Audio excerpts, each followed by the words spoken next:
Hello, as educators. Welcome to another episode of Empowering Teachers. Today, we embark on an even more profound exploration, honoring not just our armed forces, but also the families who stand as pillars of support. In our journey today, we'll uncover practical ways to instill gratitude in our students, recognizing the sacrifices not just of our servicemen and women, but also of their families. Our armed forces represent not just a group of individuals, but a network of families who share in the sacrifices. Consider the poignant image of a military family throughout the year, but mostly during the holiday season.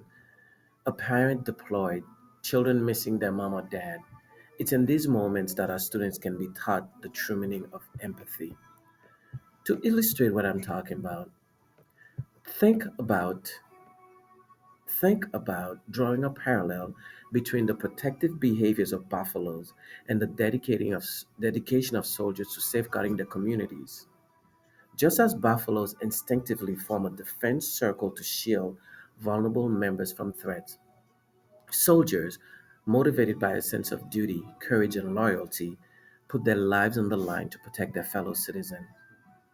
Just as buffaloes collectively shield their community, soldiers do the same for their country. They sacrifice their lives to make for the safety and well being of the population. For this, we need to show a sense of gratitude.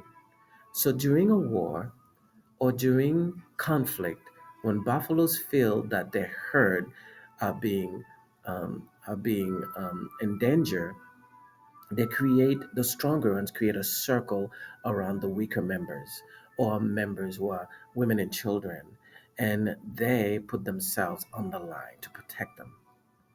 But after the conflict is over, the people who were in the inner circle now bring in the people who were hurt, and together they work together to mend their wounds. And this is what we need to teach our children. Our military families, um, they sacrifice, and the men and women, they sacrifice themselves to really take care of us and representing our countries in many dangerous places. We need to teach our children what we can do to help these families feel secure, because these people, they do humanitarian missions, they do peacekeeping operations, they do disaster relief, and all they do, they contribute to stabilizing regions, they foster understanding and preventing conflicts from escalating. So our students need to understand that these sacrifices that they make is not something on Veterans Day we just raise our flag and say thank you. We need to do practical things to help heal and to help support these military families. So, for example, one of the things that you can do is that you can find out a military family that is part of your school system and maybe adopt those families, as maybe the school can adopt these families as their own, providing food, providing care packages, providing support so that they can feel like they are loved and appreciated. During the holiday season, you can provide holiday care packages where where you can imagine classroom buzzing with activities as students organize care packages, drives, not just for deployed troops, but also for their families. These packages can include heartfelt letters, comforting items, and perhaps even gifts for the children who await their parents' return. Maybe you can do a lesson where you can teach the children and encourage them to collect gifts for the families of deployed soldiers. These thoughtful gestures bridge the physical gap between families and provide a tangible expression of gratitude during challenging times. Most of all, continuously writing letters of appreciation.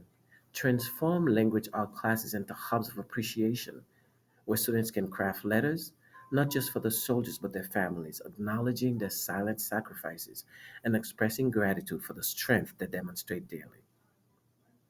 There is so much that we can do instead of just thank you for your service or waving our flags.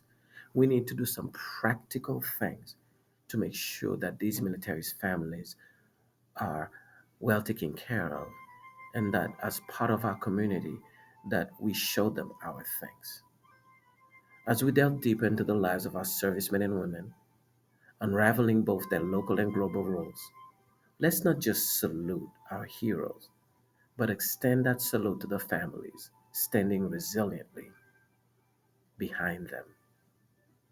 So thank you for joining me today. And let us teach our children to not only to write letters, but to do practical things that show that they really care about the sacrifices that these women, these men and women, make in our community every day. As teachers, we need to reteach our children what sacrifice means.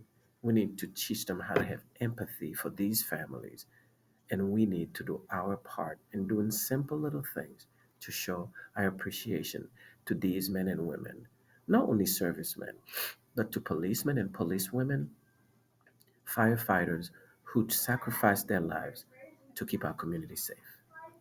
Thank you for joining me.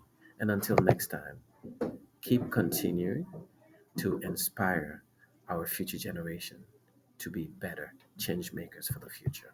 Have a wonderful week.